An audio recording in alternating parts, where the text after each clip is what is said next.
ساتھی کے ساتھ مرتے ہوئے بھی ہمدردی، مرتے ہوئے بھی ہمدردی۔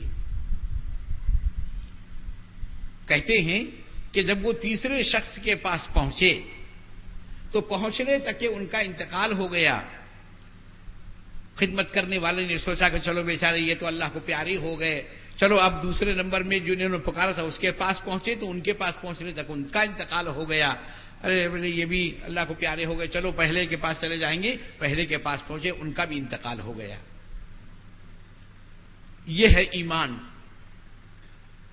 اگر ایمان کی کیفیت یہ ہے تو صرف یا ایھا الذین آمنوا اتقوا اللہ، وہاں اللہ تعالیٰ آمنو نہیں فرمائے جی، لیکن جہاں ایمان کی کیفیت ہماری یہ ہے کہ نہ ایمان پر ثابت قدم ہے، نہ ظاہر اور باطن ایک ہے، نہ قول و فعل میں یکسانیت ہے، بولے تو کیا مسلمان ہیں؟ قول الگ، فعل الگ، ظاہر الگ، باطن الگ۔ عزیز دوستو، اللہ تبارک و تعالی ہم کو یہ فرماتے ہیں کہ اے ایمان والو اپنے ایمان پر قائم رہو۔ ایمان پر قائم رہنا، اس میں یہ ساری چیزیں آتی ہیں۔ کہتے ہیں کہ ایک لڑکا اپنے کسی رشتہ دار کے پاس گاؤں گیا ہوا، وہاں جا کر اس نے شکار کا ارادہ کیا اور تیر لے کر نکلا، تیر کمان لے کر نکلا، ایک شکار کو دیکھا اور جیسے ہی اس پر نشانہ لگایا شکار تو نکل گیا، اور ایک بچہ جو کھیل رہا تھا بال آگے نکل گیا، وہ بال لینے کے لیے جیسے بھاگتے ہوئے سامنے آیا، ادھر سے تیر نکلی جا کے لڑکے کو لگی، لڑکا ختم ہو گیا۔ اب مقدمہ آیا کورٹ میں، منصف نے بلا کر پوچھا کہ یہ لڑکا تمہارے تیر سے ختم ہوا ہے؟ تو اس نے کہا کہ ہاں واقعتاً میرے تیر سے ختم ہوا ہے، بچہ مسلمان ہے، تیر مارنے والا، ایمان والا ہے، میرے تیر سے ختم ہوا، لیکن صاحب میں اس کو نہیں مار رہا تھا، میں تو شکار کو مار رہا تھا، دوڑتے ہوئے یہ لڑکا سامنے آ گیا، یہ قتل خطا ہے، قتل عمد نہیں ہے۔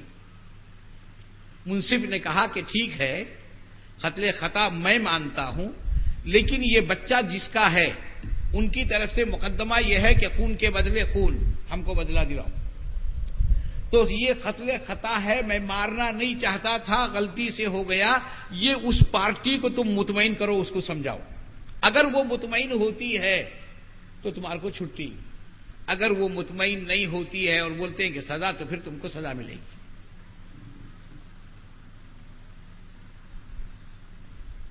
تم کو سزا ملے گی۔ اس نے ان لوگوں کے پاس جا کے بہت منت سماجت کیا، وہ لوگ مسلکن مسیحی تھے، انہوں نے اس بچے کے بعد سے اطمینان کا اظہار نہیں کیا اور بس ایک ہی رٹ لگائی انہوں نے کہ ہم بس قتل کے بدلے قتل، بدلہ دلاؤ۔ مجبوراً منصف صاحب نے اس کے قتل کا فیصلہ کر دیا اور فی الفور اس کو جیل میں ڈالا گیا کہ قتل کل کیا جائے گا۔